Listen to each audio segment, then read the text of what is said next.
Martian is directed by Ridley Scott and stars Matt Damon, Jessica Chastain, and a humongous cast that I'm not going to mention. The story starts out on Mars. A crew of astronauts on a mission, including Mark Watney, are on a routine mission on the planet when a storm suddenly hits. While in this violent storm, Watney is struck by debris, he is presumed dead, and the crew leaves him behind. But then it turns out that he's still alive. That being said, he goes to an isolated station and has to figure out how to survive on a planet that doesn't grow food, with only limited supplies, and with no communication to NASA, since the next Mars mission is 4 years away. Now, I must note that this review is going to be rather brief because of other commitments that have to go on today, and to stick with the schedule, I have to make this review brief, so I apologize for any inconvenience. Now, there are 3 space movies that have recently come out: Gravity, Interstellar, and now The Martian. Gravity was a masterpiece. Interstellar was okay, I'll give you my thoughts on that later. Now we have The Martian, of which did not disappoint. I'm glad to say that The Martian is a solid movie and I highly enjoyed it. So let's get started. Right from scene 1, the setup here is beautiful. The shots are pristine, the score just sets up everything brilliantly. It's the sort of world building that succeeds in Gravity and Interstellar. If this is going to happen for all the space movies that occur in future years, we're going to have a really nice load up of space movies. I was immersed through the entire runtime of this movie, and it kept me consistently engaged. This is easily Matt Damon's best work in years. He was excellent here. Although he's exposed to the worst of circumstances possible, he looks at the bright side of things. When you have those humorously entertaining scenes mixed up with the more serious ones, it makes for a very evenly written, evenly directed movie. That really surprised me as I was watching it. And Damon hit all the right beats. He was awesome. The rest of the cast was great too, including Jessica Chastain, Jeff Daniels, Kate Mara, Michael Pena, even Chiwetel Ejiofor. They all did a good job. I have no complaints with the cast. I was expecting a little bit of unevenness between Mars and Earth, but now I can safely say that they're both as consistently entertaining as I wanted them to be. While we're following Damon's saga for survival, we're also following the saga at NASA as they're trying to find ways to communicate with Damon, as well as continuously find ways to get him back. And like I said, this movie was surprisingly funny. Throwbacks to pop culture, and Damon's optimistic attitude, nothing fell flat. It was great humor too. This movie is an overall great message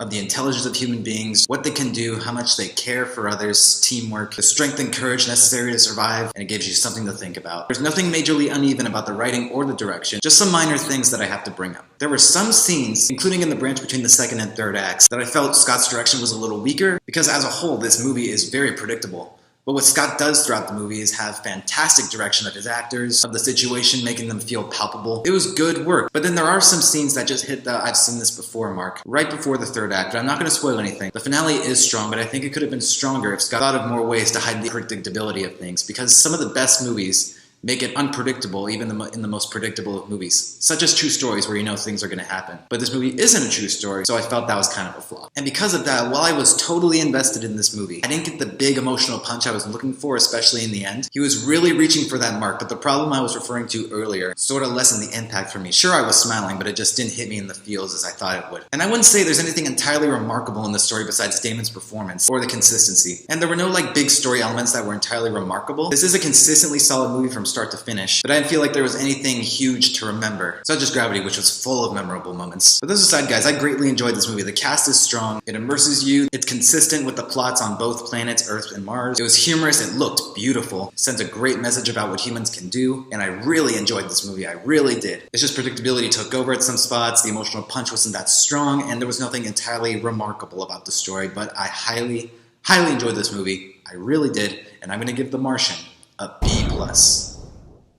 Once again, I apologize for the briefness of this review, but I obviously really do recommend you check out The Martian. You're probably going to have a great time with it. Alright, put in the comments below what's your favorite space movie between Gravity, Interstellar, and now The Martian. So make sure to do that, like, subscribe, all the usual stuff. Thank you so much for watching, and see ya!